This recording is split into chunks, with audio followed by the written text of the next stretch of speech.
దానియేలు గ్రంథం మనం 9వ అధ్యాయానికి వచ్చాము. అది దాదాపుగా ముగించేసాము. కాకపోతే ఆ సంగతుల గురించి మరలా కొంత జ్ఞాపకం చేసుకోవడం జరుగుతుంది. అంతకుముందు వారం మీకు ఆ విషయాలు జ్ఞాపకం చేశాను. మరి ఈ వారం కూడా అదే సంగతులు మరలా జ్ఞాపకం చేసుకున్నాం. ఈ సంగతులు మనం సరిరీతిగా అర్థం చేసుకోవడము అవసరం. అంతేకాదు అంత సులకనగా అర్థం కూడా కావు. దానికి తోడు బోధకులు ఆయా రకాలుగా ఈ సంగతులకు వచ్చి బోధించడం అనేది మనం వింటాము. కొంతమంది మాట్లాడడం కూడా మనకు వినపడుతూ ఉంటుంది. అందుకని ఏది నిజం ఏది కాదు అనే విషయాన్ని మనం సంశయాస్పదంగా ఉంటాం. కానీ ఏదైనా సరే దేవుని వాక్యం యొక్క ఆధారం మీద ఏ సంగతి అయినా కూడా విమర్శించబడాలి తప్ప మనిషి ఎంతటి వారైనా వారు తమ సొంత ఆలోచనలు తలంపులు బట్టి అలాగ చేయడానికి ఏమాత్రం వీలు పడదు. అందుకని మనం ఏ తలంపు చెప్పినా ఏ విషయం మీకు జ్ఞాపం చేస్తూ వచ్చినా దేవుని వాక్యాన్ని లేఖనములను మీకు త్రిప్పి చదివి మీతో చదివించి జ్ఞాపకం చేస్తూ వచ్చాను ఈ సంగతులన్నీ. పోయిన వారం ఇశ్రాయేలు ఆరంభించుకొని ఆ తర్వాత మనం చివరి వరకు ఈ నిత్యత్వం వరకు ఈ పటాన్ని మీకు చూపించాను. అయితే పోయిన వారం అది చాలా చిన్నదిగా ఉన్నింది కాబట్టి మీకు కనిపించి ఉండదు. అయితే ఈ పటం ఇక్కడే ఉంటుంది. ఇక్కడంటే ఇక్కడే కాదు, ఇక్కడ మందిరంలోనే ఆడో చోట ఉంచుతాం. తర్వాత మీరు ఈ విడి సమయంలో కూడా మీరు మందిరానికి వచ్చినప్పుడు కూడా దాన్ని చూసి కూడా మీరు సంగతులు తెలుసుకోవాలని మీకు మనవి చేస్తున్నాం. దానియేలు గ్రంథం మనం ఆరంభించినప్పుడు మనం చెప్పుకుంటూ వచ్చిన విషయాలు మీకు తెలుసు. మరి ముఖ్యంగా 9వ అధ్యాయానికి మనం వచ్చినప్పుడు దేవుడు ఆ 70 వారాల గురించి దానియేలుతో ఒక మాట చెప్పాడు. ఇది నీకును నీ జనమునకును పరిశుద్ధ పట్టణమునకు అని. కాబట్టి మనం దానియేలు గ్రంథంలో 9వ అధ్యాయంలో 70 వారములు అనే విషయానికి వస్తే అది కేవలం దానియేలు జనులు, ఆ తర్వాత పరిశుద్ధ పట్టణం యెరూషలేం, దానికి సంబంధించినటువంటి విషయాలే. అందులో అన్యులు కానీ సంఘానికి కానీ సంబంధించిన విషయాలు ఏవి లేవు అనేది మనం ఇంతకుముందే చెప్పుకున్నాము, జ్ఞాపకం చేసుకున్నాము. కనుక అది మర్చిపోకండి. అయితే ఇప్పుడు ఈ పటానికి వచ్చి ఇంకోసారి మీకు నేను జ్ఞాపకం చేసి ఆ విషయాన్ని గురించి ముగించిన తర్వాత దీని క్రింద ఇంకోటి ఉంది, దానికి వెళ్ళాలి మనం ముఖ్యంగా ఈ సాయంకాలం. అందరితో 9వ అధ్యాయం రివిజన్ కూడా పూర్తి చేస్తాం. కనుక ఆ విషయం దయచేసి మీరు గమనించాలి. ఇది ఇశ్రాయేలు అని ఇక్కడ ఒక పదం మీరు చూస్తారు. పోయిన వారం నేను మీకు జ్ఞాపం చేస్తూ వచ్చాను ఆ ఇశ్రాయేలు యొక్క ఉనికి ఏంటి, ఎలాగొచ్చిందని. ఆయన దేవుడు కల్దీ దేశం నుంచి అబ్రాహామును పిలిచాడు. ఆ తర్వాత ఇస్సాకు యాకోబులు ఇచ్చి ఇశ్రాయేల్ అనే పేరు మార్చాడు. అప్పటి నుంచి ఒక నేషన్, ఇశ్రాయేల్ ఒక జనం భూమి మీద ఉనికిలోకి వచ్చింది. ఆ సందర్భంగా మనం 1వ కొరింథీ పత్రికలో 15వ అధ్యాయంలో ఒక వాక్యం జ్ఞాపం చేసుకున్నాం. ఆ సందర్భంలో 3 పదాలు వాడాడు. ఏమని? యూదులకైనను అన్యులకైనను దేవుని సంఘమునకైనను. కాబట్టి ప్రపంచంలో మానవాళి యావత్తు దైవ దృష్టిరీత్యా ఇలాగ విభజించబడింది 3 భాగాలు. కాబట్టి ఆ 3 భాగాలలో ఇక్కడ ఒక భాగం చూస్తాము ఇశ్రాయేలు అని. అయితే ఇశ్రాయేల్ కంటే ముందు అన్యులు ఉన్నారు. అంటే ఆదామును దేవుడు సృష్టించాడు. ఆ తర్వాత ఒక్కొక్కరిని ఏర్పాటు చేసుకుంటూ వచ్చాడు. కానీ అబ్రాహాము రాకముందు ఇశ్రాయేల్ అనేవారు లేరు. కాబట్టి అబ్రాహాము నుంచే ఇస్సాకు యాకోబు ఇశ్రాయేలు ప్రారంభమైనట్లు మనం చూస్తాం. ఆ తర్వాత సంఘానికి మనం వస్తే ఈ అన్నిల్లో నుంచి ఈ ఇశ్రాయేలులో నుంచి ప్రభువైన దేవుడు తన కుమారుడైన క్రీస్తునందు విశ్వాసం ద్వారా రక్షించి తాను ఎవరినైతే ఏర్పాటు చేసుకున్నాడో ఆ ఏర్పాటైనటువంటి ప్రజ వారు సంఘము అని. కనుక ఇక్కడ ఆ మాట మనం చూస్తాం, సంఘం అని. అందుకని ఇక్కడ గుర్తులు మళ్ళీ నేను మీకు జ్ఞాపం చేస్తాను. మనం క్రింద పటానికి వెళ్ళిపోదాం.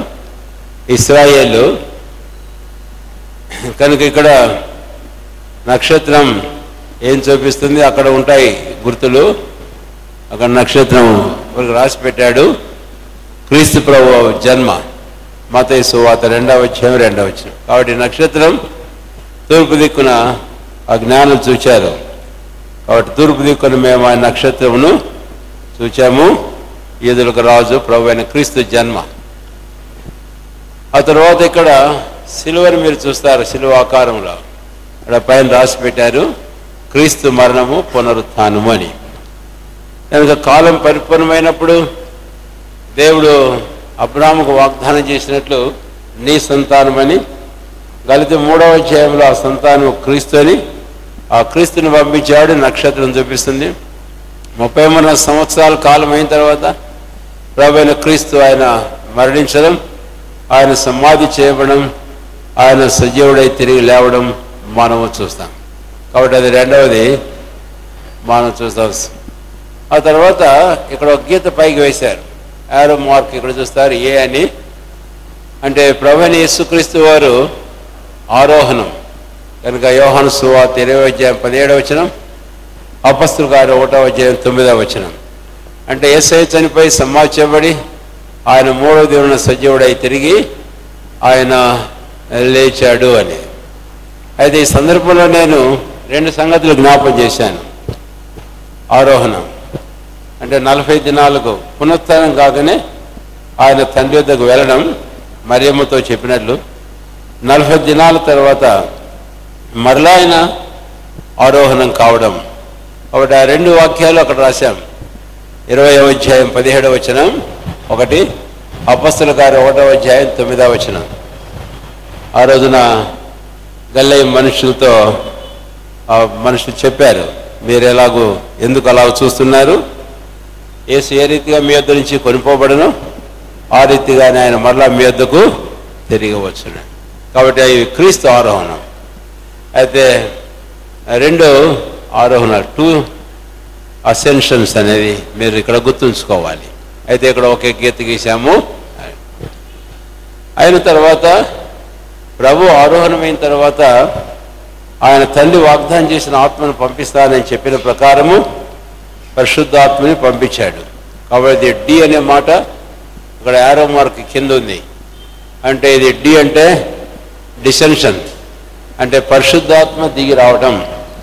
కనుక అపొస్తలుల కార్యములు 2వ అధ్యాయంలో ఆ మాటను మనం చూస్తాం. ప్రభు వెళ్ళేటప్పుడే చెప్పాడు.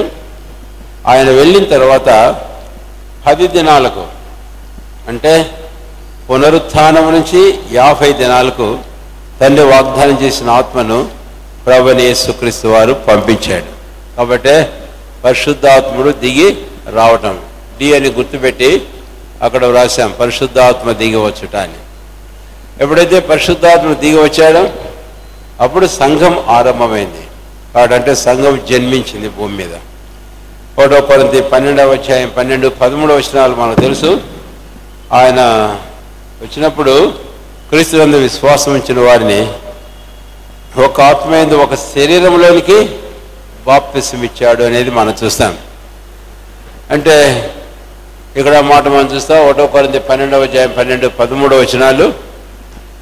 ఆయనకు ఆత్మను పంపించినప్పుడు ఆ రోజు ఎంతమంది అయితే కూడి ఉన్నారో అక్కడ 2వ అధ్యాయ అపొస్తలుల కార్యములు అందరూ ఆత్మచేత నింపబడ్డారు. అటు వారందరూ ఆ రకాలైన వారు అయితే ఒక ఆత్మ ద్వారా ఒక శరీరం, అనగా కొలస్సీ 1:18 సంఘమును శరీరం. కనుక అలాగా చేయడం ఇది సంఘం. ఈ కాలము సంఘం. ఇప్పుడు మనం ఈ కాలంలో ఉన్నాం. ఈ కాలంలో మనం ఉన్నాం. సరే, ఇప్పుడు ఇక్కడ నుంచి మనం వెళ్ళిన తర్వాత ఇక్కడ మనం చూస్తాము ఇంకొక గీత క్రిందకు, ఆ తర్వాత ఇంకొక రీతిట వంపుగా పైకి వేశాం. ఇది ఆర్ అని రాసిన ఈ మాట, తర్వాత ఇక్కడ ఎం అని డి అని చూస్తారు.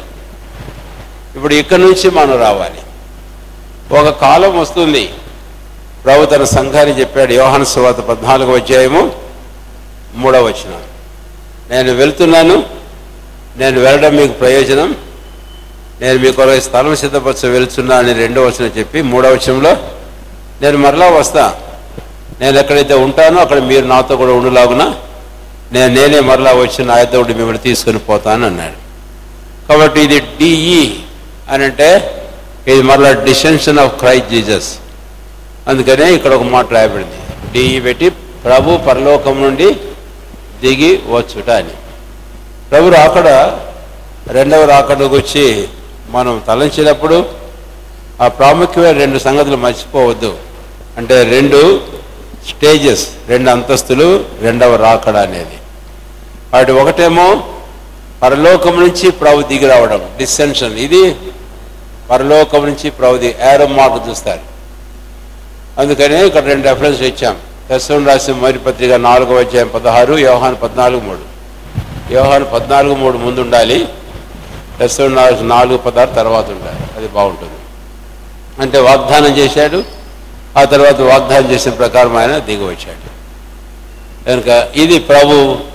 ఈ ఎం ఏంటి అంటే ఇది మధ్యాకాశం, అది meeting place of Christ with his church.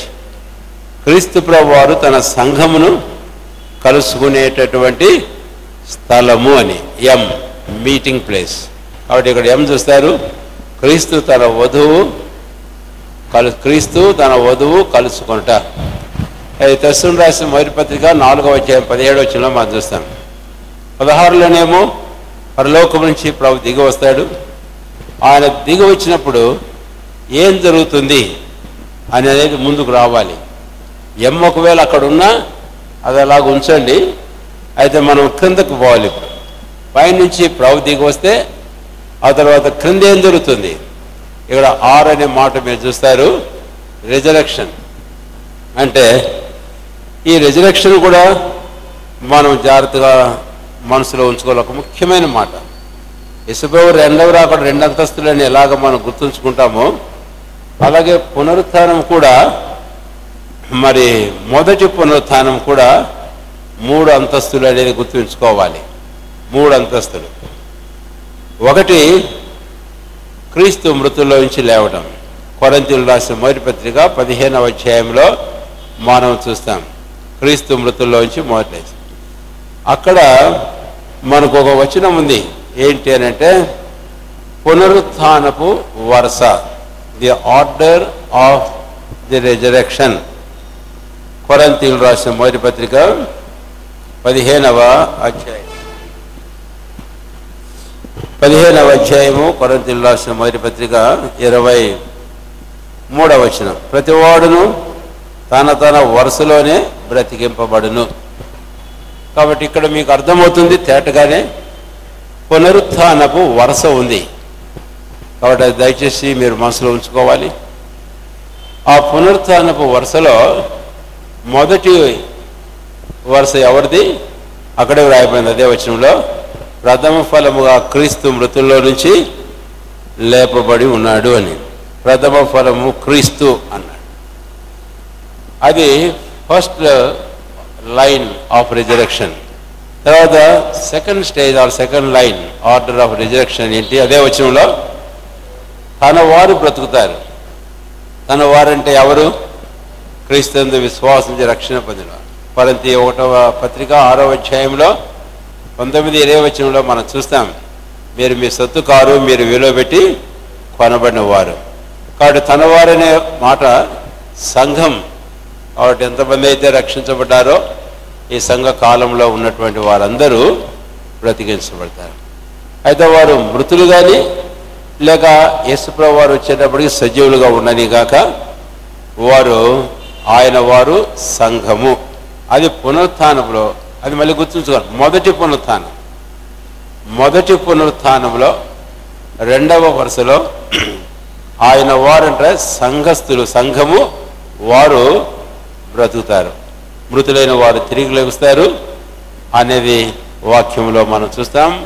అదే 4వ అధ్యాయము 17వ వచనం. దీనికి ఒక మాట, నీతిమంతుల పునరుత్థానము. అది మొదటి పునరుత్థానం అన్నప్పుడు అది నీతిమంతులు పునరుత్థానం మాత్రమే. అంటే అనీతిమంతులు ఉన్నారు, ఆదాము నుంచి యుగాంతం వరకు ఉంటారు, వారు లేవరు. సరే, ఇప్పుడు అక్కడ కొన్ని వాక్యాలు కూడా మీకు ఇవ్వబడ్డాయి, తర్వాత మీరు చూడగలరు ఆ వాక్యాలు కూడా. కాబట్టి ఇది సంఘం యొక్క పునరుత్థానం. అంటే ప్రభు పరలోకం నుంచి వచ్చేటప్పుడు మధ్యాకాశానికి ఎవరు క్రీస్తునందు విశ్వాసం రక్షించబడిన సంఘం ఉందో వారు మృతులైతే వారు ఇక్కడ లేపబడతారు అని. వీరు ఎప్పుడైతే లేపబడిన తర్వాత ఏం జరుగుతుంది అని అంటే, సజీవంగా ఉండే విశ్వాసులు ఉంటారే ప్రభు వచ్చేటప్పుడు, వారు మార్చబడతారు. అదే 1వ కొరింథీ 15వ అధ్యాయంలో 51, 52 వచనాలు రాశాం ఇక్కడ. 51, 52 వచనాలు. కాబట్టి క్రీస్తునందు ఉండి సజీవులుగా ఉండేవారు దేహంలో వారు మార్చబడతారు కనురేప పాటులో. యేసయ్య యోహాను సువార్త 11వ అధ్యాయంలో ఒక మాట చెప్పాడు. ఏంటి అంటే, నా యందు విశ్వాసం ఉంచువాడు చనిపోయినను బ్రతుకును అన్నాడు. 11వ అధ్యాయం 26, 27 వచనాలు మీరు చూస్తారు. అంటే విశ్వాసం ఉంచిన వారు చనిపోతే వారు బ్రతుకుతారు, పునరుత్థానం. నా యందు విశ్వాసం ఉంచి వాడికి అన్నిటికీ చనిపోడని కూడా అక్కడ అంటాడు. మరి అదేంటి అంటే, క్రీస్తు ప్రభు వారి రాకడలో భూమి మీద రక్షించబడి సజీవులుగా ఉండేవారు ఎవరైనా సరే వారిగా శారీరకంగా చావరు, వారు కనురెప్ప పాటులో మార్చబడతారు.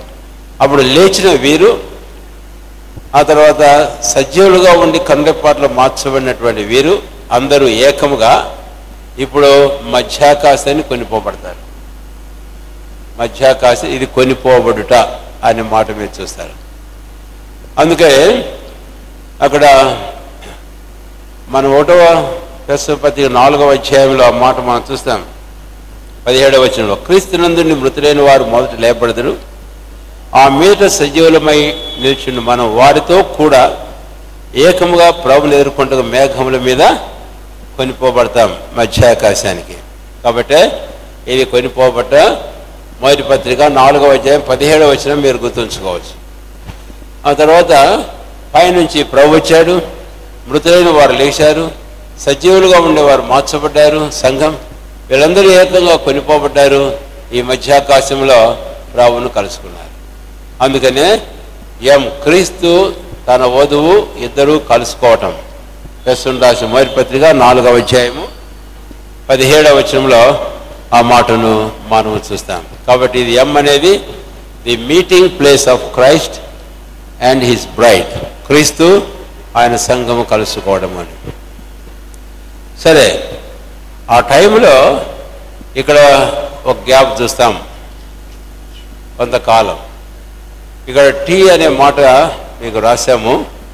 ఈ టీ అనేది ఏమిటి అంటే, శ్రమ కాలపు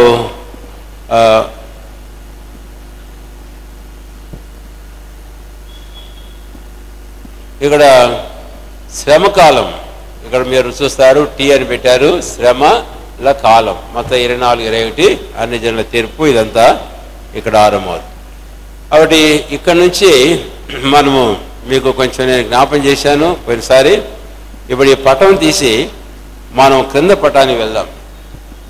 ఎందుకంటే ఈ భాగం నుంచి ఇక మిగిలినంతా క్రింద పటంలో మనకి ఇంకా తేటగా ఉంటుంది. ఈ భాగాన్ని ఏమంటామంటే 70th వీక్, 70వ వారము అని. ఇప్పుడు ఈ వారాలకు వచ్చేటప్పటికి ఆ మాట మీకు జ్ఞాపం చేయడం అవసరం. 3 భాగాలుగా విభాగించబడింది కదా వారములు. 7 అనేది 7 వారాలు మొదటి భాగం, 62 వారములు రెండవ భాగం, 1 వారము మూడవ భాగం. కాబట్టి 7, 62 కలిసి 69 వారములు ఇక్కడికి ముగించబడతాయి. ఇక్కడికి అంటే క్రీస్తు ప్రభు వారు అభిషిక్తుడు అధిపతి నిర్మూలము చేయబడి, అంటే యేసు ప్రభు వారి శిలువ మరణం. ఆ తర్వాత ఇక్కడ నుంచి ఇక్కడ దాకా ఎంతకాలం అనేది మనకెవరికి తెలియదు.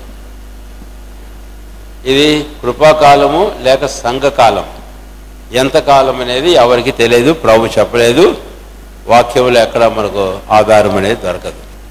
అందుకే యేసే అన్నాడు, ఇది పరలోకముందున తండ్రికే కానీ మనిషి కుమారునికైనా తెలియదు అని అన్నాడు. కాబట్టి ఈ కాలం అది సంఘకాలం.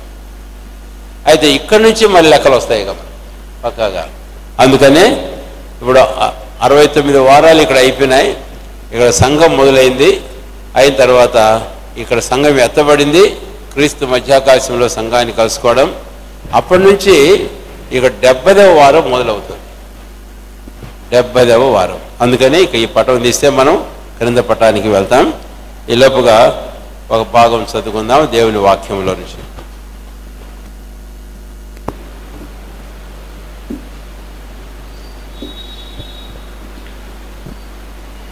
రండి, మత్తయి సువార్త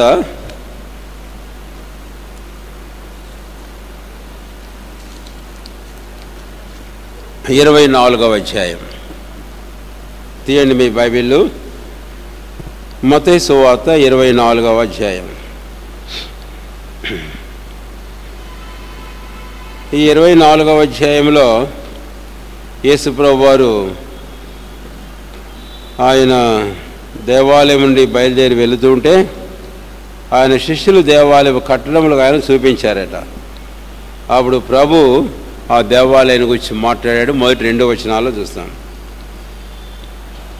వారు అడిగిన ప్రశ్న 3వ వచనంలో బాగా గమనించండి. నేను అన్ని వచనాలు మనం చదవడం లేదు. 24వ అధ్యాయము 3వ వచనం. ఆయన ఒలీవ కొండ మీద కూర్చుని ఉన్నప్పుడు శిష్యులు ఆయనతో ఏకాంతముగా వచ్చి, ఇవి ఎప్పుడు జరుగును? నీ రాకడకును యుగ సమాప్తికిని సూచన లేవి మాతో చెప్పుమనగా. కనుక ప్రభు ఆ కొండ మీద కూర్చున్నప్పుడు దేవాలయానికి ఎదురుగా ఆయన శిష్యులు ఆయన అడిగారు, నీ రాకడకు యుగ సమాప్తికిని సూచనలేవి మాతో చెప్పుము అని అన్నారు. అప్పుడు ప్రభు ఈ అధ్యాయంలో ఆ విషయాలు తెలియపరిచాడు. ఈ అధ్యాయంలో 3 భాగాలు నేను మీకు జ్ఞాపం చేస్తాను. మీరు 3 భాగాలు గుర్తుపెట్టుకోండి.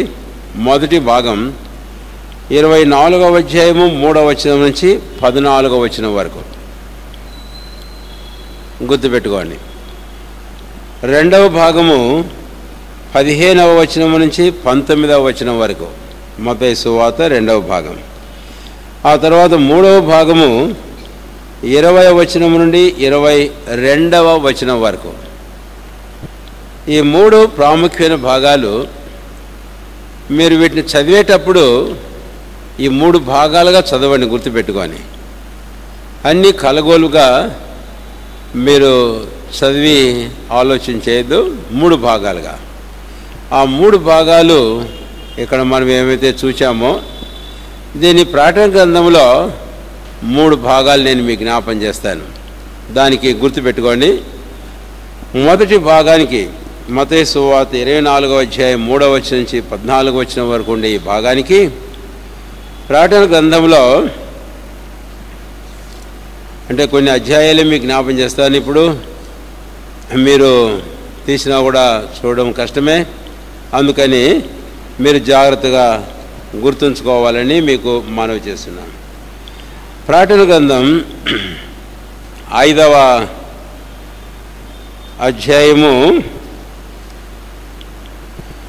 అధ్యాయము అంటే 1వ వచనం నుంచి అంటాను.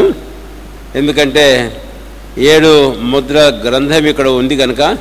అయితే వాస్తవానికి ఇక్కడ నుంచి మనం ఇంకా కొంచెం ముందుకు పోవాలి. 6వ అధ్యాయాలు ముఖ్యంగా ఆరంభమవుతుంది, కానీ 5వ అధ్యాయం నుంచి అనుకోండి. ప్రకటన గ్రంథం 5వ అధ్యాయము 1వ వచనం నుంచి ప్రకటన గ్రంథం 11వ అధ్యాయము 19వ వచనం వరకు, అంటే 11వ అధ్యాయం వరకు, అంటే 5, 6, 7, 8, 9, 10, 11 అంటే 8 అధ్యాయాలు. ఈ 8 అధ్యాయాలు మత్తయి సువార్త 24వ అధ్యాయము 3వ వచనం నుంచి 14వ వచనం వరకు సరిపోలుతుంది. కనుక ఆ మాట మీరు గుర్తుంచుకొని చదివేటప్పుడు ఆ ప్రకారమే చదవండి.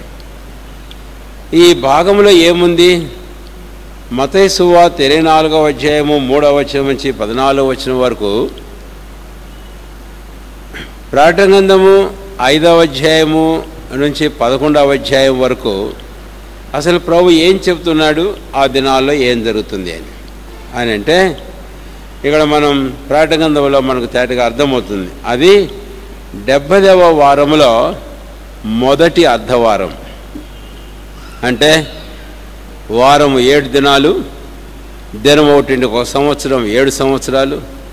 ఆ 7 సంవత్సరాల్లో మొదటి భాగం అంటే 3.5 సంవత్సరాలు. కాబట్టి 24వ అధ్యాయం 3వ వచనం నుంచి 14వ వచనం వరకు, ప్రకటన గ్రంథం 5వ అధ్యాయము 11వ అధ్యాయం వరకు ఉండే సంగతులంతా ఒకటే.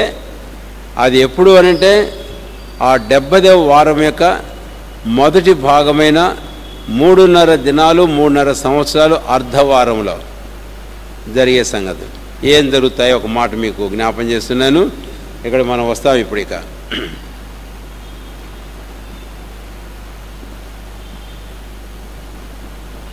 ఇది ర్యాప్చర్.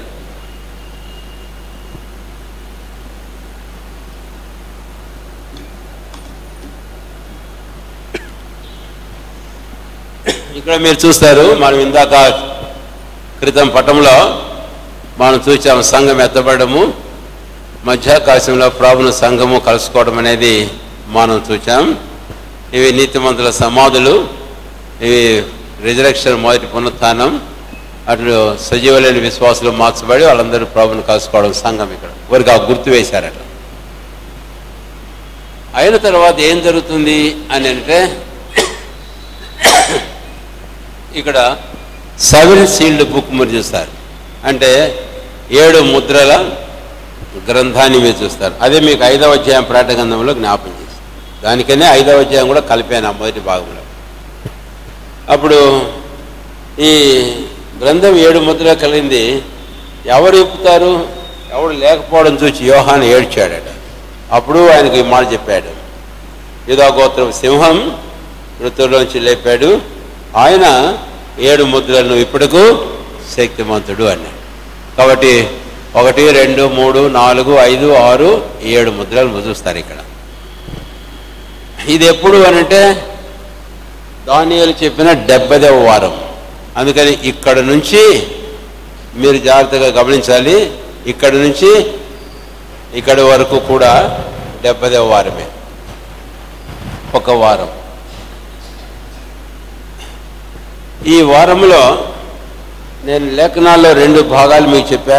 మత్తయి 24వ అధ్యాయం 3 నుంచి 11వ వచనం, ప్రకటన గ్రంథం 5వ అధ్యాయం నుంచి 11వ అధ్యాయం వరకు 8 అధ్యాయాలు. కాబట్టి ఆరంభంలో చూస్తాం 7 ముద్రలు పట్టుకొని విప్పాడు ప్రభు. ఇప్పుడు మీరు ప్రకటన గ్రంథంలో 7 ముద్రలు విప్పేటప్పుడు 1 ముద్ర, 2వ ముద్ర, 3వ ముద్ర విప్పేటప్పుడు ఏం జరిగిందో మత్తయి సువార్తలో ప్రభు చెప్పాడు. అంటే అంత క్లియర్గా లేకపోయినా ఆ దినాల్లో ఏం జరుగుతాయి అనే విషయం. అందుకే ఇక్కడ ఒకటి రాశాం. ఆయన మొదటి ముద్ర విప్పినప్పుడు ఒక తెల్లని ఘోరం ఒకటి 6వ అధ్యాయం ప్రకటన గ్రంథంలో మీరు చూస్తారు. కనుక ఎవరి తెల్ల గుర్రము అని అంటే క్రీస్తు విరోధి. తర్వాత 2వ ముద్ర విప్పినప్పుడు ఎర్రటి గుర్రం ఒకటి చూస్తారు. ఎరుపు రక్తానికి గుర్తు, యుద్ధానికి గుర్తు. అందుకనే యుద్ధములు అనేది ఇక్కడ వార్స్ అని రాశాం. 24వ అధ్యాయం మత్తయి సువార్తలో మీరు చూస్తారు ఆ భాగంలో. 3వ ముద్ర విప్పినప్పుడు బ్లాక్ హార్స్, నల్లని గుర్రం చూస్తారు ప్రకటన గ్రంథం 6వ అధ్యాయంలో. అదేమిటి అని అంటే కరువు, ఫ్యామిన్. మత్తయి సువార్త 24లో చూస్తారు ఆ మాటలు. ఆ తర్వాత 4వ ముద్ర విప్పినప్పుడు ఇక్కడ ఏమనుంది? పాండువర్ణం గల గుర్రం. అంటే పాండువర్ణం గుర్రం ఏం చేస్తుంది అంటే మరణాన్ని మనకు చూపిస్తుంది, అందుకనే డెత్. యేసయ్య చెప్పాడు ప్రకటన గ్రంథంలో కూడా 4వ ముద్ర ఇప్పినప్పుడు 4వ గుర్రం రాగా మరణం అనే మాట మనం చూస్తాం, చాలామంది మరణించారు. ఇది 4వ ముద్ర. ఇప్పుడు 5వ ముద్రను ఇప్పాడు వెంటనే. 5వ ముద్ర ఇప్పుడు ఏమైందంటే ప్రకటన గ్రంథం 6వ అధ్యాయం 9, 10 వచనాలలో బలిపీఠం కింద ఉన్న ఆత్మలు నేను చూశాను, వారు మొరపెడుతున్నారట, నాదా సత్యస్వరూపి అందాక మరి మా రక్తం విషయం మీరు తీర్పు తీసుకుని ఉంటారు కాబట్టి వారి ప్రదండం చేయమని మొరపెడుతుంటే వారికి ఒక మాట చెప్పాడు, ఏమనంటే ఇంకా టైం ఉంది కాబట్టి అంతవరకు మీరు విశ్రమించండి అని చెప్పాడు. కాబట్టి 5వ ముద్ర బలిపీఠం క్రింద ఆత్మలు, the souls under the altar, ప్రకటన గ్రంథం 6వ అధ్యాయం 9, 10 వచనాలు. ఆ తర్వాత 6వ ముద్రను ఇప్పాడు. 6వ ముద్రను ఇప్పినప్పుడు ఫిజికల్ చేంజెస్ మనం చూస్తాం. అంటే ఈ భూలోకంలో కొన్ని మార్పులు, కొన్ని ఉపద్రవాలు, కొన్ని మార్పులు, ఫిజికల్ చేంజెస్ అనేది జరుగుతూ ఉన్నాయి. అక్కడ ప్రభు చెప్పిన మత్తయి సువార్త 24వ అధ్యాయంలో మీరు చూస్తారు. ఆ తర్వాత ప్రకటన గ్రంథం 6వ అధ్యాయంలో కూడా ఆ విషయాన్ని గురించి చూస్తారు. ఇది 6 ముద్రలు. ఈ 6 ముద్రలు అయిన తర్వాత కొంత ఇంటర్వెల్ ఉంది. అంటే 6వ ముద్రకు 6 ముద్రలకు 7వ ముద్రకు మధ్య కొంత ఇంటర్వెల్, అంటే వ్యవధి కొంచెం ఉంది.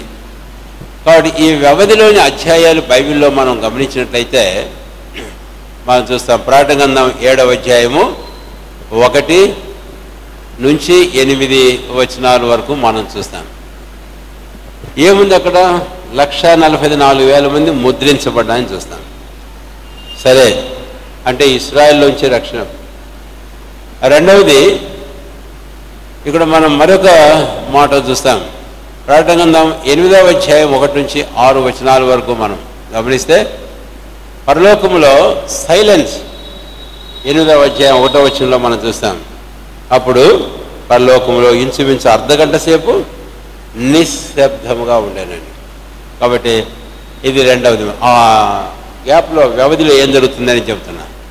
ఆ తర్వాత మూడవదిగా ఇంకోటి జరుగుతుంది. 8వ అధ్యాయం 1 నుంచి 6 వచనాల వరకు ప్రకటన గ్రంథంలో సువర్ణ బలిపీఠం దగ్గర సువర్ణ ధూపవేదికను తీసుకొని దూత ఆ బలిపీఠం మీద ధూప ద్రవ్యాలను సమర్పించాలని చూస్తాం. ప్రకటన గ్రంథం 8వ అధ్యాయము 1, 2, 3 వచనాలు 6వ వచనం వరకు మనం చూస్తాం.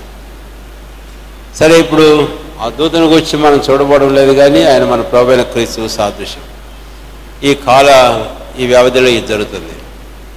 తర్వాత వెంటనే ఏం జరుగుతుందంటే 7వ ముద్ర విప్పబడింది. కనుక మీరు ప్రకటన గ్రంథం దయచేసి చూడండి. 6వ అధ్యాయం అయిన తర్వాత 7వ అధ్యాయము 8వ అధ్యాయం. ఆయన 7వ ముద్ర విప్పినప్పుడు పరలోకమందు ఇంచుమించు అరగంట సేపు నిశ్శబ్దముగా ఉండెను అని. కనుక ఈ టైంలో 7వ ముద్ర విప్పబడింది. ఇది 7 అని ఇక్కడ చూస్తారు. అటు ఈ ఇంటర్వెల్ అయిపోయిన తర్వాత ఈ సైలెన్స్ ఒకటి, ఆ తర్వాత సెన్సార్, గోల్డెన్ సెన్సార్ తీసుకున్న దూత మరి ధూప ద్రవ్యాలు వేయటం అనేది 7వ ముద్ర విప్పబడినప్పుడు జరిగే సంగతి. కాబట్టి 8వ అధ్యాయం ప్రకటన గ్రంథంలో చూస్తే మొదటి వచనంలో 7వ ముద్ర విప్పాడు. విప్పగానే పరలోకంలో నిశ్శబ్దం ఉంది. ఆ తర్వాత పరలోకంలో దూత ధూపద్రవ్యాలు అర్పించడం మనం చూస్తాం సువర్ణ బలిపీఠం మీద. ఈ 7వ ముద్ర విప్పినప్పుడు ఏం జరిగింది? ఎవరికన్నా గుర్తుందా? ఏం జరుగుతుంది 7వ ముద్ర విప్పినప్పుడు? మీరు దయచేసి గమనించండి. 6వ వచనం. అంతటి 7 బోరులు పట్టుకొని ఉన్న ఆ 7గురు దూతలు ఊదుటకు సిద్ధపడిరి అని. ఇక్కడ 7గురు దూతలు, 7 బోరెలు, 7గురు దూతలను మనం చూస్తాం. అంటే ఈ ముద్ర ఎప్పుడైతే విప్పాడో 7వ ముద్ర, ఆ ముద్ర విప్పినప్పుడు 7 బోర్లు ప్రత్యక్షమవుతున్నాయి. ఆ 7 బోర్లు 7గురు దూతలకు ఇచ్చారు. ఆ 7గురు దూతలు ఊదడానికి సిద్ధపడ్డారు కానీ ఊదలే. మళ్ళీ వాళ్ళు కూడా ఏం చేశారట? ఒకరి తర్వాత ఒకరు ఊదారు. 7గురు ఒకేసారి ఊదలేరు. అందుకనే మొదటి దూత బోర ఊదగా అనే మాట చూస్తాం. అంటే ఇది కూడా మొదటి అర్ధవారంలోనే 8వ అధ్యాయం అక్కడ నుంచి మనం చూస్తాం ఆ 7 బూరలు. ఇప్పుడు 7 ముద్రలు అయిపోయినాయి కదా, ఇప్పుడు 7 బూరలు. మొదటి బూర, 2వ బూర, 3వ బూర, 4, 5, 6 బూరలు ఊదారు. ఇక్కడ కూడా ఒక్కొక్క బూర ఒక దూత ఊదినప్పుడు ఏం జరుగుతుంది అనే విషయాలు చూడాలి. ముద్రలు ఇప్పినప్పుడు ఏం జరుగుతూ వచ్చాయో, బూరలు ఊదేటప్పుడు ఏం జరుగుతూ వచ్చాయో అనేది మీరు గమనించాలి. అందుకని ఇక్కడ వ్రాయబడింది హేల్ అండ్ ఫైర్ బ్లడ్ అనేది చూస్తాం. అంటే మోరి బూద ఊదినప్పుడు వ్రాయబడింది కదా, భూమిపైన ఏమైందంట, రక్తముతో మిళితమైన వడగన్లు అగ్నియు పుట్టాయి. 2వ దూత బూర ఊదాడు 8-9 వచనం, 3వ దూత బూర 10వ వచనంలో. ఆ తర్వాత ఇలాగా మనం చూస్తాం 4, 5, 9వ అధ్యాయం 5వ దూత బూర ఊదినప్పుడు, ఇదే అధ్యాయంలో 6వ దూత బూర ఊదినప్పుడు అనేది కూడా మనం చూస్తాం 12వ వచనంలో, 9వ అధ్యాయము 13వ వచనంలో చూస్తాం. కాబట్టి ఇక్కడ ఈ 6 దూతలు ఈ బూరలు ఒకరి తర్వాత ఒకరు ఊదినప్పుడు ఏం జరుగుతూ వచ్చింది అనే సంగతులు ఇక్కడ కింద మనం చూస్తాం. ప్రకటన గ్రంథం 8, 9 అధ్యాయాల్లో మీరు చూస్తారు. ఈ 2 అధ్యాయాల్లో ఇది అయిపోయిన తర్వాత ఇప్పుడు మరలా ఒక కాల వ్యవధి ఒకటి వచ్చేసింది. అంటే 6వ బూరకు మరలా 7వ బూరకు మధ్యలో కొంత కాలం వచ్చింది. అందుకే ఇక్కడ 7th ట్రంపెట్. ఈ ట్రంపెట్ ఏమో ఇట్లుంది బూర, ఇది కూడా ఇట్లుంది. కాబట్టి గుర్తుపెట్టుకోండి, తర్వాత మీరు ఎప్పుడైనా చూసినా కూడా 7వ బూర ఎక్కడ అని వెతకండి, ఇక్కడే ఉంది 7 ట్రంపెట్. కాబట్టి ఇక్కడ మనం చూస్తాం. అయితే 6వ బూరకు 7వ బూరకు మధ్య ఇంటర్వెల్ ఇక్కడ మీకు వ్రాయబడింది, మధ్య ఇంటర్వెల్. ఈ ఇంటర్వెల్ ఎప్పుడు అంటే ప్రకటన గ్రంథంలో 10వ అధ్యాయము, 11వ అధ్యాయము, ఆ తర్వాత 11వ అధ్యాయం 15, 19 వచనాల వరకు ఉంది ఇంటర్వెల్. అంటే దాదాపు 10, 11, 2 అధ్యాయాల కాలం. ఈ 2 అధ్యాయాల కాలము బాగా గమనించండి. అందుండే సంగతులు, జరిగే సంగతులు 6వ బూరకు 7వ బూరకు మధ్యస్థంలో జరిగేది. 6వ ముద్రకు 7వ ముద్రకు మధ్యస్థంలో ఏం జరుగుతుందో ఒక విషయాన్ని జ్ఞాపం చేసుకున్నాం కదా. ఏంటది? 1,44,000 మంది ముద్రించబడ్డారు. అలాగనే 6వ బూరకు 7వ బూరకు మధ్యలో కూడా ఆ కాల వ్యవధిలో ఏం జరుగుతుంది అని అంటే ప్రకటన గ్రంథం 10, 11 అధ్యాయాలు మీరు చదవండి. అప్పుడు అక్కడ తేటగా సంగతులు మనం చూస్తాం. నేను మీకు జ్ఞాపం చేస్తున్నాను వరకు ఆ సంగతులు ఇక్కడ దయచేసి చూడండి. దయచేసి ఇక్కడ ద లిటిల్ బుక్ వాడి 10వ అధ్యాయంలో చిన్న పుస్తకాన్ని మనం చూస్తాం. ఆ తర్వాత 11వ అధ్యాయంలో మనము 1 నుంచి 14 వరకు ఏం చూస్తాము? 2 సాక్షులను మనం చూస్తాం. కనుక 10వ అధ్యాయంలో చిన్న పుస్తకం తీసుకొని తినమన్నారు.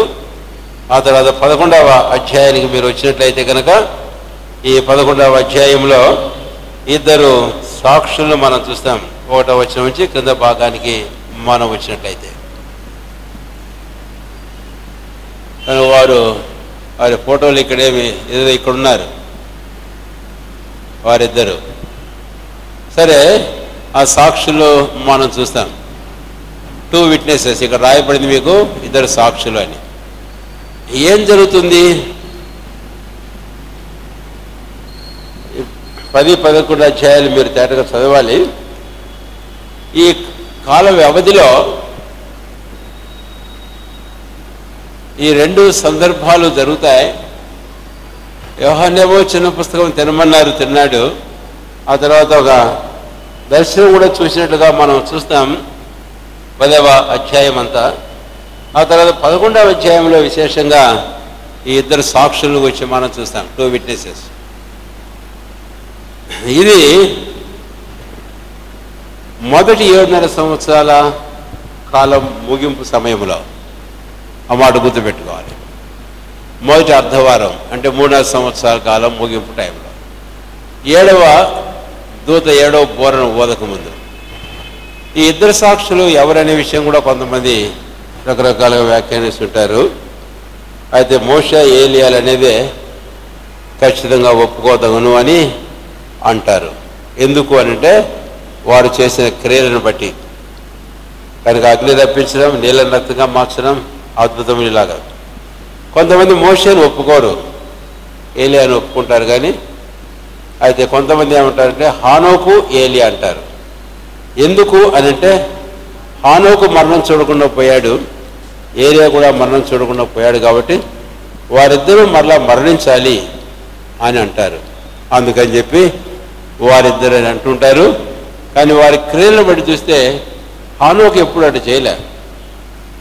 అయితే మోషే ఏలియాలు అనేదే దృఢంగా మరి ప్రవచన వ్యాఖ్యానకర్తలు కూడా ఆ సంగతిని వచ్చి ఒప్పుకుంటారు.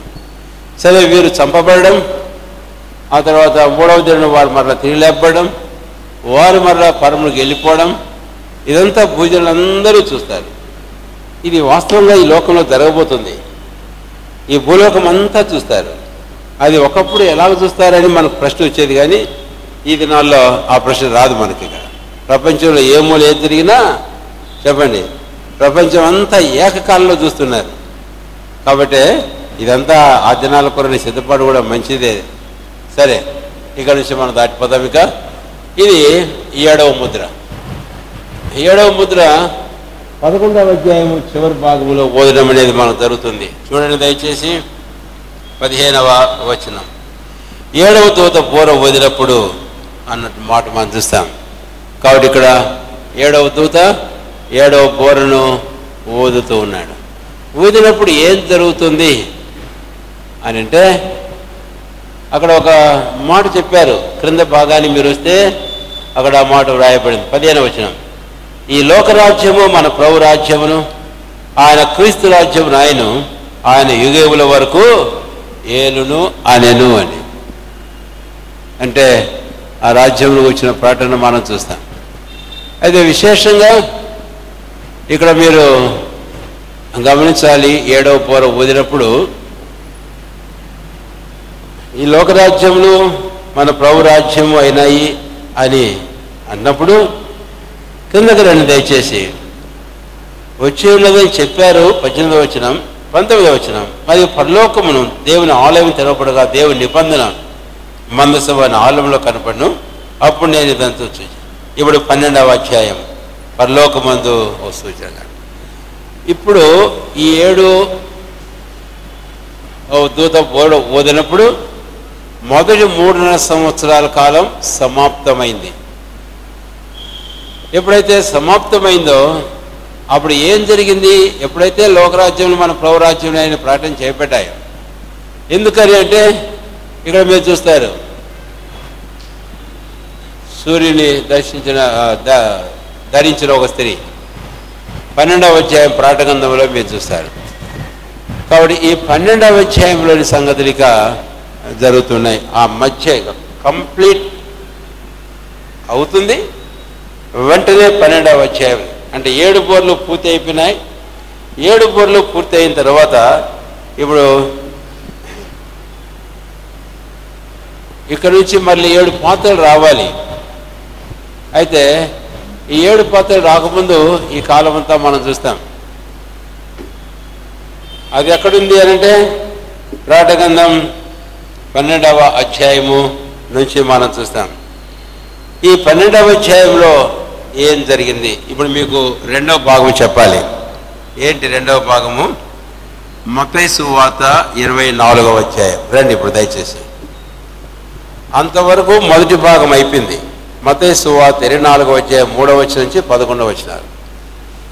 ప్రకటన గ్రంథం 5వ అధ్యాయం నుంచి 11 అధ్యాయాల వరకు మొదటి భాగం అయిపోయింది. ఇప్పుడు మత్తయి సువార్త 24వ అధ్యాయంలో ప్రభు శిష్యులు అడిగిన మేరకు చెప్పిన సంగతులకు వచ్చిన 2వ భాగాన్ని మనం వద్దాం. అది 15వ వచనం నుండి 19వ వచనం వరకు జాగ్రత్తగా గుర్తుపెట్టుకోండి. ఈ భాగం 15వ వచనం నుంచి 19వ వచనం వరకు ఏం జరుగుతుందని చెప్పాడు యేసయ్య.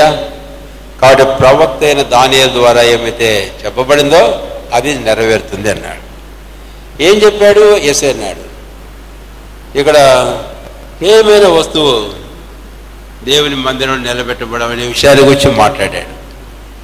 కనుక ఇది ఇక్కడ మీరు చూస్తారు.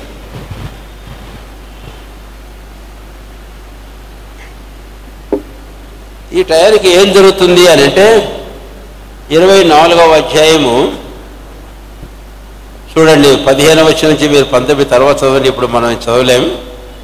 ఇక్కడ మనం గమనిస్తే ఏమైనా వస్తువు పరిశుద్ధ స్థలంలో నిలబడి మీరు చూసినప్పుడు మీరు కొండలకు పారిపోవాలి అని అంటాడు. అప్పుడు 20వ వచనం మహాశ్రమ అంటే అక్కడికి పోవద్దు. ఇప్పుడు 19 వరకే మనం ఆగుదాం. కాబట్టి ఈ మధ్యకాలంలో మధ్యకాలం ఏమి లేదు అంటే ఈ 3.5 సంవత్సరాలు పూర్తి అవుతూ ఉన్నప్పుడు 12వ అధ్యాయం ప్రకటనగ్రంథంలో 1 నుంచి 17 వచనాల వరకు ఏం జరిగింది అని అంటే ఒక సూచన. ఒక స్త్రీ సూర్యుని ధరించిన ఒక స్త్రీ కూడా చెబుతున్నాను, మీరు గుర్తుపెట్టి. ఆమె కనడానికి సిద్ధంగా ఉంది. ఒక శిశువును కన్నది. అయితే ఘటసర్పం అనేవాడు ఆ శిశువు మృంగాలని కాచుకొని ఉన్నాడు. అయితే కాలే. అందుకని ఆ శిశువు దేవుడిగా సింహాసనంతో కొనిపోబడ్డాడు. ఆ తర్వాత ఏం జరిగింది అంటే ఆ ఘటసర్పం అక్కడి నుంచి క్రింద త్రోయబడింది. ప్రకటనగ్రంథం 12వ అధ్యాయం. త్రోయబడినప్పుడు అప్పుడు ఒక మాట భూజనులకు చెప్పబడింది. ఏమని? ప్రకటనగ్రంథం 12వ అధ్యాయం. ఇప్పుడు ఈ భాగాన్ని మనం ప్రకటనగ్రంథంలో భాగంతో మనం పోల్చాలి కాబట్టి అక్కడికి వెళ్దాం. ప్రకటనగ్రంథము 12వ అధ్యాయము 12వ అధ్యాయం అంతా 1వ వచనం నుంచి 17వ వచనం వరకు. ఇది మత్తయి సువార్త 24వ అధ్యాయము ప్రభు 15వ వచనం నుంచి 19వ వచనం వరకు ఏం చెప్పాడో ప్రకటనగ్రంథం 12వ అధ్యాయంలో ఆ సంగతులు మనకు తేటగా అర్థమవుతాయి.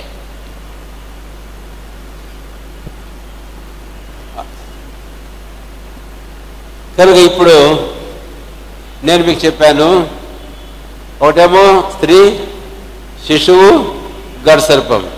వాడు పడుతోయబడినప్పుడు భూలోక నివాసులకు ఏమని ప్రకటన చేయబడింది? అక్కడ ఏమైతే చెప్పబడుతుందో 24వ అధ్యాయం ఇక్కడ అదే మనకు చెప్పబడుతుంది. చూడండి దయచేసి 12వ వచనం. అందుచేత పరలోక నివాసుల ఉత్సహించండి. వాళ్ళకేమో ఉత్సాహం అయితే భూమి సముద్రమా మీకు శ్రమ. అపవాది తన సమయం కొంచెమే అని తెలుసుకుని బహుక్రోధం గల వాడు మీ ఎద్దుకు దిగి వచ్చి ఉన్నాడని చెప్పాను. కనుక వాడుక పరలోకంలో ఒక యుద్ధం జరిగింది. వాడు కిందకు పడదోయబడ్డాడు. పరలోక నివాసులకి ఏమో సంతోషం అని చెప్తే భూమి సముద్రం అందునే వారికి ఒక శ్రమ అని చెప్పాడు. మీకు గుర్తుందా?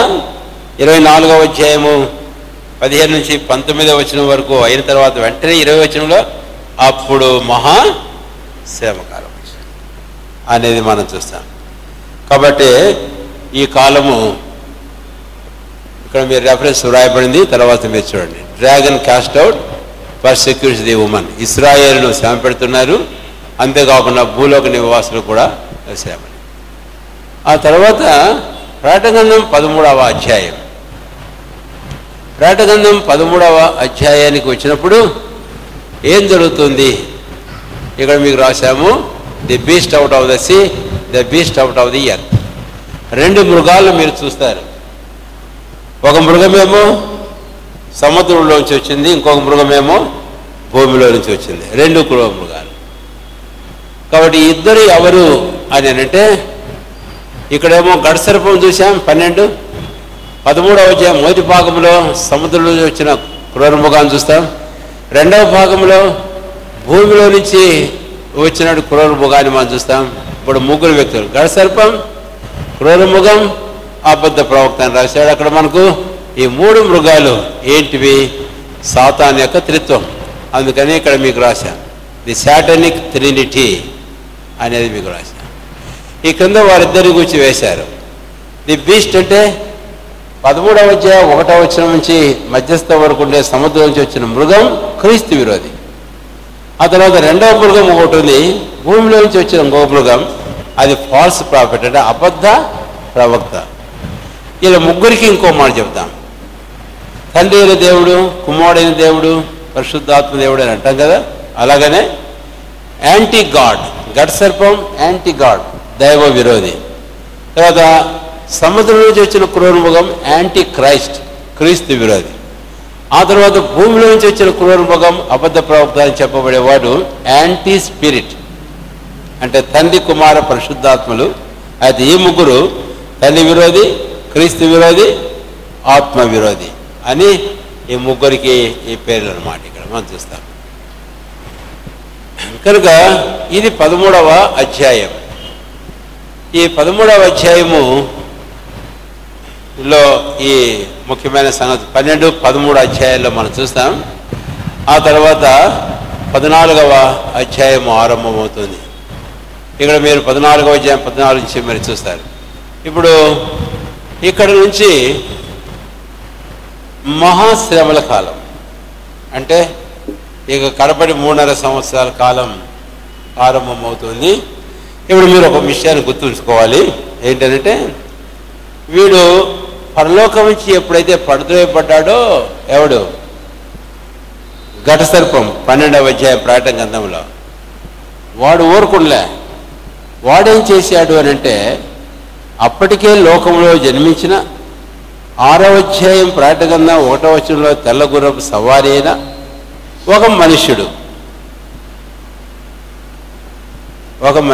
అంతవరకు క్రీస్తు విరోధి అని. కాకపోతే మనం జ్ఞానంలో జ్ఞాపం చేస్తున్నాం. అలాగే అంతవరకు వాడు ఎలాగుంటాడు అని అంటే, వాడు ఒక సామాన్యమైన మనిషిగా, అంటే సామాన్యమైన మనిషిగా ఒక మనిషి అని చెప్పడానికి ఆ మాట చెప్తున్నాడు. But he will be a terrible person, ఒక భయంకరమైన మనిషిగా, ప్రపంచం యావత్తు గుర్తుంచుకోదైనట్టు ఒక మనిషిగా, ఒక నాయకుడుగా, ఒక పాలకుడుగా వాడు అప్పటికే రంగంలోకి వస్తాడు, సీన్లోకి వస్తాడు. వాడు ఆ మొదటి 3.5 సంవత్సరాలు.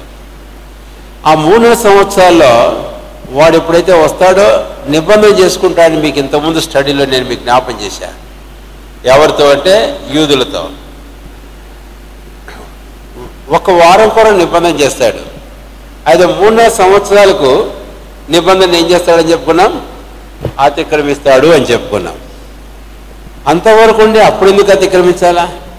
అంతవరకు ఒక సామాన్యమైన నాయకుడుగా, మనిషిగా ఆ నిబంధన జరిగిస్తూ వస్తాడు. ఎప్పుడైతే ఆ సైతానుడు పరలోకం నుంచి ఆ గడసర్పం యుద్ధం జరిగి కింద పడ్డాడో, వాడేం చేస్తాడు అంటే వీరిలో దొరపడతాడు. ఎవరిలో? ఆ నిబంధన చేసుకున్నటువంటి వానిలో దొరపడతాడు, ఆ మనిషిలో, ఆ నాయకుల్లో. కాబట్టి అంతవరకు వాడు వాక్యం బాగా ఎరిగి సంగతులు జాగ్రత్త గమనిస్తుంటే ఫలాని వాడై ఉంటాడేమో అనమే తప్ప వాడు అని మనం చెప్పలేం, ఉంటాడేమో అని అనుమానం వ్యక్తం చేయొచ్చు. అయితే వాడు ఎప్పుడు పూర్తిగా బయలుపరచబడుతున్నాడు అని అంటే ఆ 12వ అధ్యాయంలో వాడు దిగి రాగానే అప్పుడు వాడు జనాల్లోంచి 13వ అధ్యాయంలో ఒకరిని తీసుకొని వస్తాడు. వాడే 6వ అధ్యాయం 1 వచ్చిన తెల్లగురపు సవారి. ఈ సైతానుడు వానిలో ప్రవేశిస్తే that man will become a devil possessed man, satanic person. అప్పుడు వాడు అవుతాడు దయ్యం ఆవరించిన, సాతాను పట్టిన ఒక మనిషి. కాబట్టి వాడు మనుషుడే కానీ అయితే హీ విల్ బికమ్. ఇక్కడ మళ్ళీ ఒక పోలిక మీకు జ్ఞాపం చేయనా అంటే, మరి ఎక్కువ సంగతులు జ్ఞాపం చేసినా కలవరపడతారేమో. ఏంటి అంటే, యేసయ్య జన్మ సామాన్యమైన ఒక స్త్రీకి జన్మించాడు, కానీ ఆయన జన్మ పరిశుద్ధాత్మ ద్వారా. కాబట్టి ఆయన జన్మ నుంచే శరీరంలో ఉన్న ఆయన దైవం. అయితే పోలికలు వీరిద్దరికి కొంచెం నేను చెప్తున్నా. వీడు మాత్రం జన్మించినప్పుడు అలాంటి వాడుగా సైతానుగా వాడు జన్మించిన ఒక మనిషిగా జన్మిస్తాడు. కానీ అయితే టైం వచ్చినప్పుడు 12వ అధ్యాయం వచ్చినప్పుడు వాడు పడుదోయిపోయినప్పుడు ఆ ఘటసర్పం, ఆ సాతానుని అపవాదిని పేరు గల ఘటసర్పం వాడు వీనిలో ప్రవేశిస్తాడు. అప్పుడు వీడు ఏమవుతున్నాడు అని అంటే, అందుకు నేను ఒక మాట యేసయ్య చదివాను. కొలస్సీ 2వ అధ్యాయం 9వ వచనంలో దైవత్వం యొక్క సర్వ పరిపూర్ణత శరీరముగా ఆయనలో నివసిస్తుంది.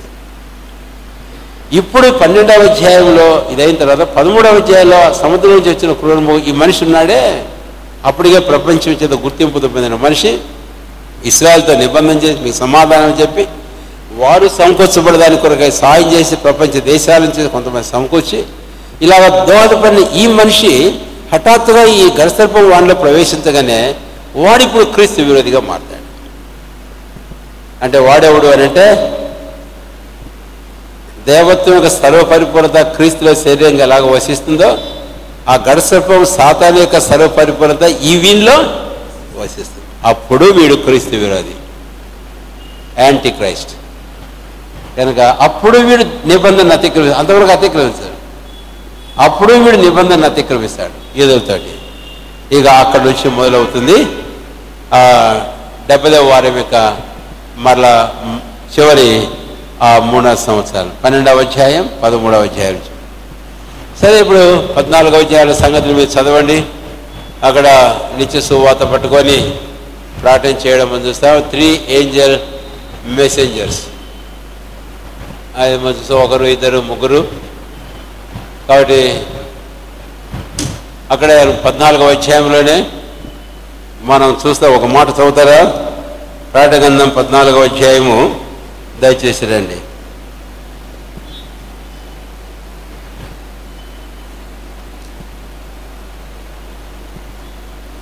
సువార్త అనే మాట ఉందా?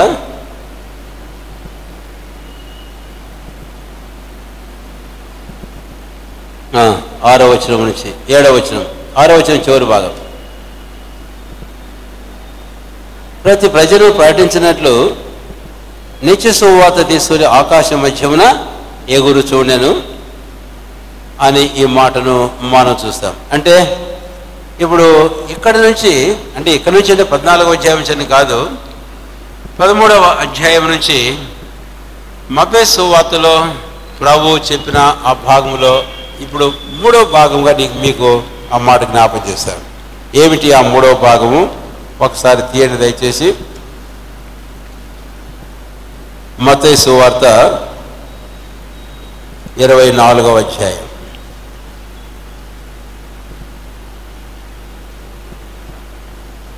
రెండవ భాగం 19వ వచనానికి అయిపోయింది కదా. ఇప్పుడు 3వ భాగం 24వ అధ్యాయం 20వ వచనం నుండి 22వ వచనం వరకు, 20, 21, 22 ఏముంది ఆ భాగంలో? అప్పుడు మహాశ్రమ కలుగును. తర్వాత 21వ వచనం చివరి భాగం, లోకారంభం నుండి ఇప్పటి వరకు అట్టి శ్రమ. ఇక ఎప్పుడునూ ఈ మాటల ద్వారా మనకు తేటగా అర్థమవుతుంది ఇది మహాశ్రమల కాలం. ఇది మత్తయి సువార్త 24వ అధ్యాయంలో 3వ భాగం 20, 21, 22 వచనాలు.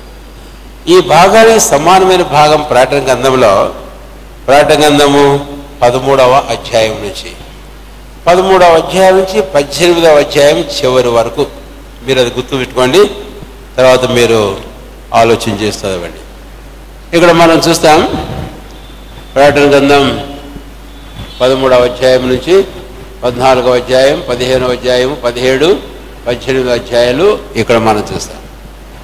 ఇప్పుడు ఈ కాలంలో 3 దూతలు మనం చూస్తాం. ప్రకటన గ్రంథం 14వ అధ్యాయంలో ఈ సందర్భంలో నేను ఒక చిన్న తలంపు నేను మీకు జ్ఞాపం చేయడం బాగుంటుంది. మీకు 14వ అధ్యాయంలో జ్ఞాపం చేశాను నిత్య సువార్తను పట్టుకొని అని. అయితే 24వ అధ్యాయంలో ప్రభు చెప్పిన భాగంకి ఈ భాగాన్ని మనం పోల్చాం కదా. అక్కడ కూడా ఆ సువార్తను గురించిన ఒక మాట మనం చదువుదాం. ఎందుకంటే సువార్త విషయంలో చాలామంది తడబడుతూ ఉంటారు. రండి, 24వ అధ్యాయం 3వ భాగం ఎక్కడి నుంచి అని చెప్పుకున్నాం? 20, 21, 22 వచనాలు.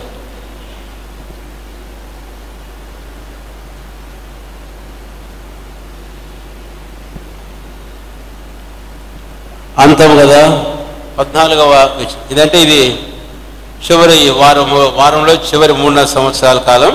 అయితే 14వ వచనం చూడండి దయచేసి.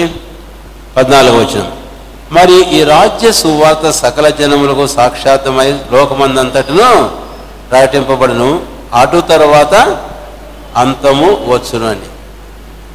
సువార్త విషయమైనటువంటి వాడిన పదాలు, వాటి వ్యత్యాసాన్ని మీరు గమనించాలి.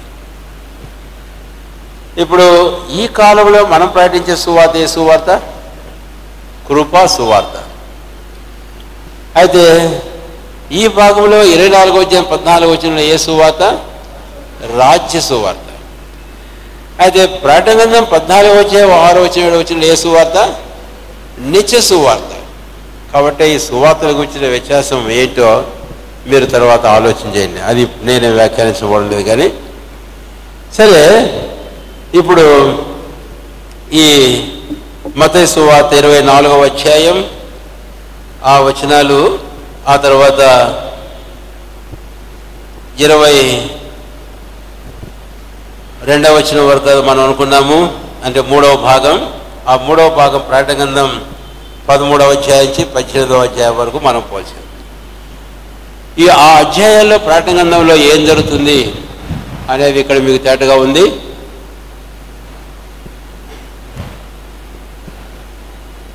ఇక్కడ ది బ్లెస్సెడ్ డెడ్ అని వ్రాసాం. అంటే ధన్యులైనటువంటి మరణించిన వారు, ధన్యమైన మరణం. ది హార్వెస్ట్ అంటే పంట, ది వింటేజ్ పొడవులు భూమి మీద వేయమని చెప్పడము, కోత కోయడం అనేది మనం చూస్తాం. ఇప్పుడు ఇక్కడ నుంచి ఈ కాలంలో, అంటే ఈ కడపడి 3.5 సంవత్సరాల కాలంలో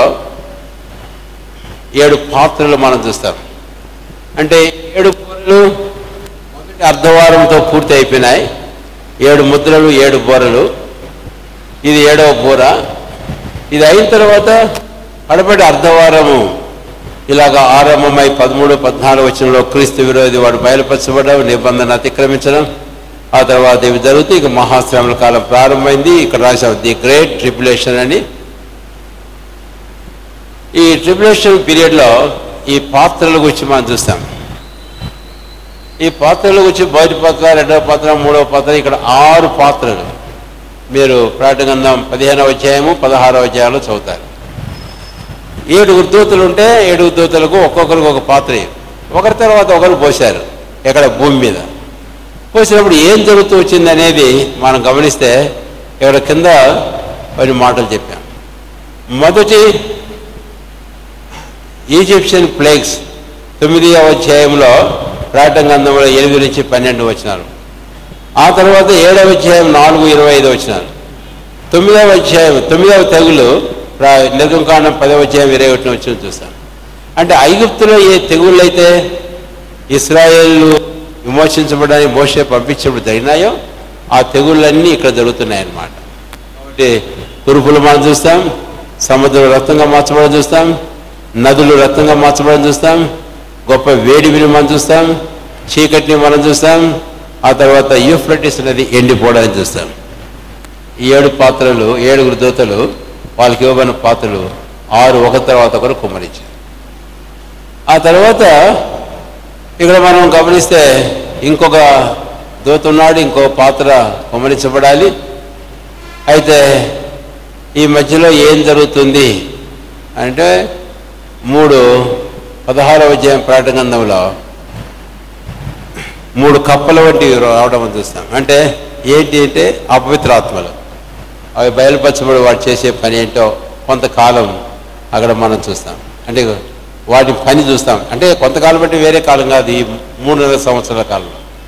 ఆ తర్వాత 7వ పాత్ర, దూత 7వ పాత్ర భూమి మీద కుమ్మరిస్తున్నాడు. అప్పుడు ఇక్కడ ఏం జరుగుతుంది అనేది మీరు చూస్తారు. ఏలంటే వడగళ్ళు, ఐగుప్తులు కూడా వడగళ్ళు వచ్చినాయి కదా. కాబట్టి 7 పాత్రల తీర్పులు భూమి మీద కడపటి 3.5 సంవత్సరాల కాలంలో 70వ వారం కడపటి 3.5 సంవత్సరాల్లో భూమి మీద జరుగుతూ ఉంటున్నప్పుడు ఐగుప్తులో ఏమైతే జరిగినాయో అవే ఇక్కడ జరుగుతున్నాయి. మీరు తర్వాత చూడండి, నిర్గమకాండంలో కొన్ని రెఫరెన్స్ ఇచ్చాము ఇక్కడ. అదే ఇప్పుడు 7వ దూత తన పాత్రను భూమి మీద కుమ్మరించబడింది. అప్పుడు ఏం జరుగుతుంది అనంటే ప్రకటన గ్రంథం 17వ అధ్యాయం తర్వాత ఆరంభమవుతుంది. మీకు తెలుసు, బబులోను స్త్రీ అక్కడ అలంకరించబడి ఆ మృగం మీద కూర్చున్నటువంటి స్త్రీ. ఆ తర్వాత 18వ అధ్యాయం ది సిటీ ఆఫ్ బబులోన్ ఏవైతే తిరిగి కట్టబడిందో దాని పతనాన్ని మనం చూస్తాం. ఆ తర్వాత ఇంతటితో 18వ అధ్యాయం పూర్తి అవుతుంది. అంటే 17వ అధ్యాయము 18వ అధ్యాయంలో ఈ 2 అధ్యాయాలు బబులోను 2 రీతిలుగా మనకు చూపిస్తుంది. ఒకటి ఏంటి అంటే ఎక్లీసియాస్టికల్ బాబిలోన్, అంటే బబులోను ఒక మతముగా చూస్తాం 17వ అధ్యాయం. రెండవది 18వ అధ్యాయంలో బబులోను ఒక రాజ్యముగా చూస్తాం. ఈ 2 సంగతులు మీరు దయచేసి గుర్తుంచుకోండి. అది ఇక్కడ మనకు కనపడుతుంది ప్రకటన గ్రంథంలో 17, 18వ అధ్యాయం. అందుకనే మిస్టరీ అని చెప్పాం. అంటే ఇది ఎక్లీసియాస్టికల్ బాబిలోన్, అలాగే ది సిటీ ఆఫ్ బాబిలోన్, ఇది రాజ్యం ఒక పట్టణంగా మనం చూస్తాం. దాని పతనం అనేది ఇది పతనం అవుతుంది, ఇది పతనం అవుతుంది. అప్పుడు మనకి ఇక్కడ చివరిలో ఉంది 19వ అధ్యాయం. ఇక 19వ అధ్యాయంలో మనం చూస్తాం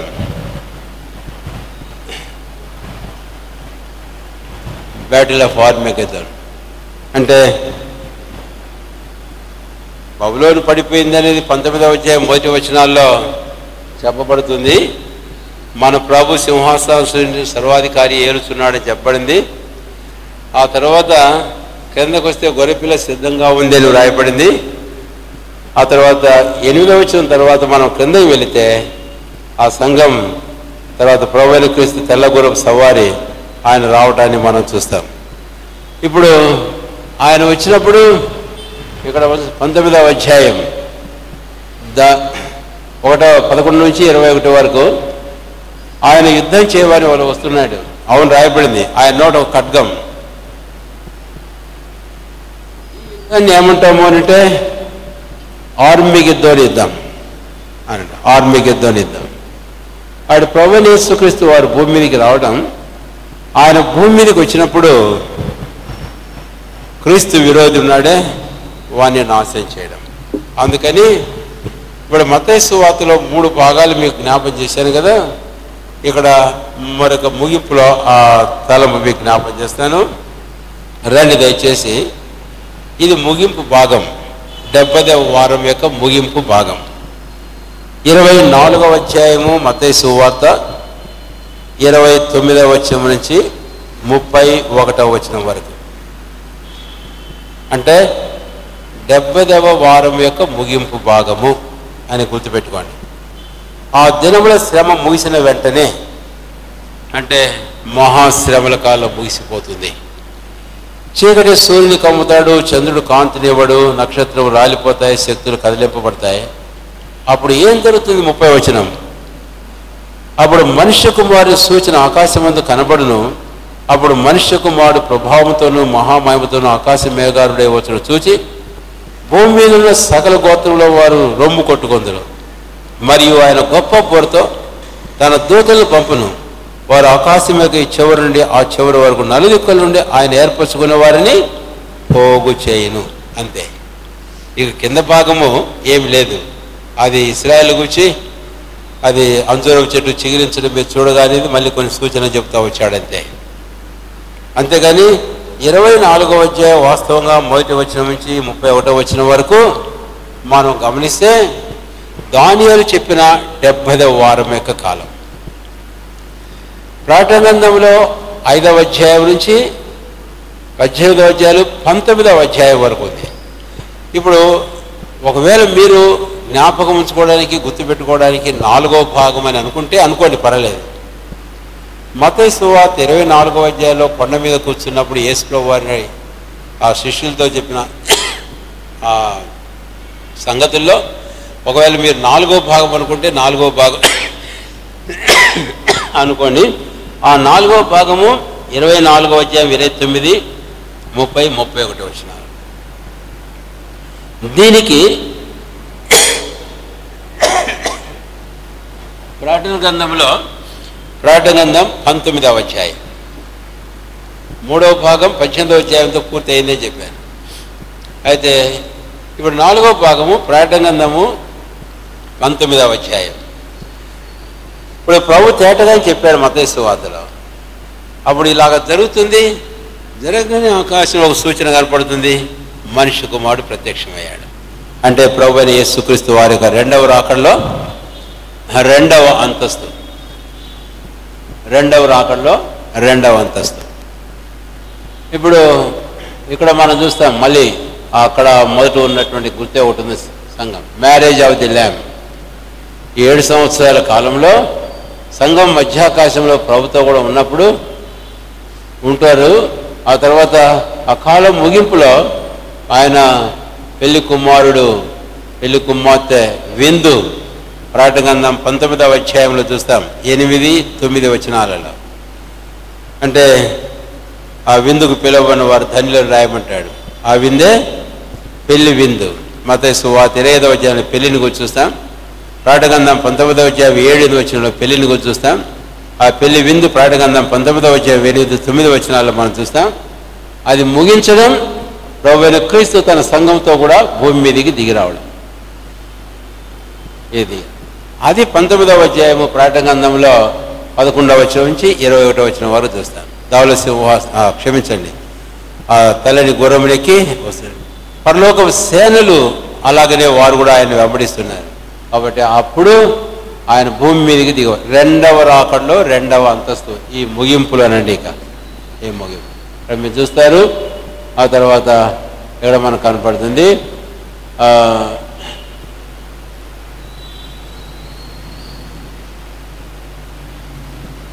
ది రెవల్యూషన్ అనే మాట ఇక్కడ మీరు చూస్తారు, అంటే ప్రత్యక్షత. దీనికి ఇక్కడ ఇంకొక ఉంది, ఇక్కడ ఉంది, అది ఇక్కడ లేదు, రెఫరెన్స్ ఒకటి ఉండాలి ఇక్కడ. ప్రకటన గ్రంథం 1వ అధ్యాయం 7వ వచనం, అది మంచిదే. తెస్సలోనికీయులకు రాసిన 2వ పత్రిక 2వ అధ్యాయం 8-9 వచనాలు కూడా ఇచ్చారు. దాంతోపాటు రెవల్యూషన్ 1 కూడా 1వ అధ్యాయం 7వ వచనం కూడా గుర్తుపెట్టుకోండి. అప్పుడు ప్రభువైన క్రీస్తు మేఘారుడై పరలోకం నుంచి ప్రభు దిగి వస్తాడు. ప్రతి నేత్రం ఆయన చూసును, ఆయన పొడిచిన వారందరూ, ఆయన భూషణులందరూ ఆయన చూచి రొమ్ము కొట్టుకుందుడు అన్నాడు. ఇదన్నమాట, దాని నుంచి దిగి వస్తాడు. అదే పౌలు అపోస్తలుడు తెస్సలోనికీయులకు రాసిన 2వ పత్రికలో రాశాడు, 2వ అధ్యాయం 8-9 వచనాల వరకు. ఆ ప్రభు ప్రత్యక్షమయ్యేటప్పుడు ఎలాగ వస్తాడంటే 19వ అధ్యాయంలో ఉన్నట్టే. ఆయన నోట ఒక ఖడ్గం ఉంది, ఆయన తన నోటి ఊపిరి చేత వాడిని నాశనం చేస్తాడు అన్న సంగతులు పౌలు రాశాడు. అది 19వ అధ్యాయంలో, అది ముందే వ్రాయబడింది. ఆ తర్వాత దైవజనులు చెప్పారు. ఆ తర్వాత 19వ అధ్యాయంలో దాని నెరవేర్పును మనం చూస్తాం. అది 19వ. ఆ 19వ అధ్యాయంలో ప్రభువైన క్రీస్తు భూమి మీదకి దిగి వచ్చినప్పుడు అక్కడ ఇద్దరిని ఆయన పట్టుకొని ఎక్కడ పడేస్తున్నాడని రాయబడింది, నరకంలో. ప్రకటన గ్రంథం 19వ అధ్యాయం చివరిలో చూస్తాం. ఎవరు వారిద్దరు తెలుసా? వారిద్దరు ఈయన క్రూర మృగము, అబద్ధ ప్రవక్త.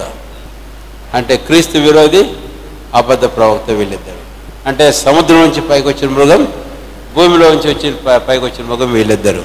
వాళ్ళిద్దరూ పట్టబడుతున్నారు. ఆ యుద్ధ ఫలితంగా వీరిద్దరూ పట్టబడి హతులై వారు ఇప్పుడు నిత్యమైన అగ్నిగుణంలో అది నరకం. అది 19వ అధ్యాయం ముగింపు. అప్పుడు 20వ అధ్యాయంలో ఏం జరుగుతుంది అంటే, వీళ్ళిద్దరినీ అలాగా వేసేసిన తర్వాత వచ్చిన ఆ యేసయ్య అపవాదిని బంధిస్తున్నాడు. అందుకే 20వ అధ్యాయం 1, 2, 3 వచనాల్లో మనం చూస్తాం, సాటాన్ ఈజ్ బౌండ్. కానీ అగాధంలో వాడు బంధించబడుతున్నాడు. ఎంతకాలానికి? 1000 ఏళ్ళని అక్కడ రాయబడింది ప్రకటన గ్రంథం 20వ అధ్యాయంలో. ఆ 1000 ఏళ్ళు ప్రభువైన యేసుక్రీస్తు వారు భూమి మీద ఆయన పరిపాలన చేస్తాడు. ఇది ఈ చివరిలో మనం చూస్తాం, ది మిల్లేనియం. 1000 ఏళ్ళ పరిపాలన. కనుక దానియేలు గ్రంథం 9వ అధ్యాయము చివరి వచనం 70వ వారం. మత్తయి సువార్త 24వ అధ్యాయము 3 భాగాలు అక్కడ మనం చూసాం. 4వ భాగం కూడా జ్ఞాపం చేశాను. అదే విషయం ప్రకటన గ్రంథం మొదటి భాగము 5 నుంచి 11 వరకు. ఆ తర్వాత 2వ భాగము 12వ అధ్యాయం అని మనం చెప్పుకున్నాం. ఆ తర్వాత మూడవ భాగము 13వ అధ్యాయం నుంచి 18వ అధ్యాయం. కాబట్టి మత్తయి సువార్త 24వ అధ్యాయం 3 భాగాలు, ప్రకటన గ్రంథంలోని ఈ అధ్యాయాలు 3 భాగాలు. మీరు పోల్చి మరలా చదవండి. ఆ తర్వాత కడపటి భాగం ఏమిటి అనంటే దానియేలు గ్రంథము 9వ అధ్యాయంలో ఆ మాట చూసి మనం ప్రార్థన చేసుకుందాం. 9వ అధ్యాయము దానియేలు గ్రంథం, దయచేసి చూడండి 27వ వచనం. అతడు 1 వారం వరకు అనేకులకు నిబంధనలు స్థిరపరచును, అర్ధవారములకు బలి నైవేద్యమును నిలిపివేయును, ఏమైనది నిలుచు నాశనం చేయవాడు వచ్చును, నాశనము చేయువానికి రావాలని నిర్ణయించిన నాశనం ముగించు వరకు. ఇలాగున ఈ వచనంలో మనం ఇంతగా ధ్యానం చేస్తూ వచ్చే సంగతులన్నీ ఉన్నాయి. కాబట్టి ఇదేమో చాలా క్లుప్తంగా దానియేలు బయలుపరుచుకున్న దర్శనంలో 70వ వారానికి వచ్చి మాట్లాడాడు.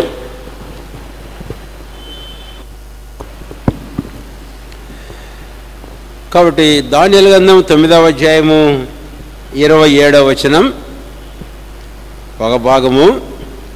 దానికి సమానమైన భాగం మత్తయి సువార్త 24వ అధ్యాయంలో 3వ వచనం నుంచి మనము మత్తయి సువార్తలో 24వ అధ్యాయంలో 22 వచనాల వరకు చూస్తాం.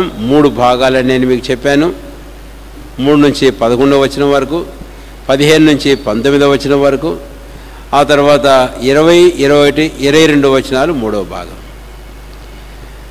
ఆ తర్వాత దానియేలు గ్రంథం 9వ అధ్యాయం 27వ వచనం చివరిలో, అంటే వచనం అంతా చెప్పాను, మరలా జ్ఞాపం చేస్తున్నాను. చివరిలో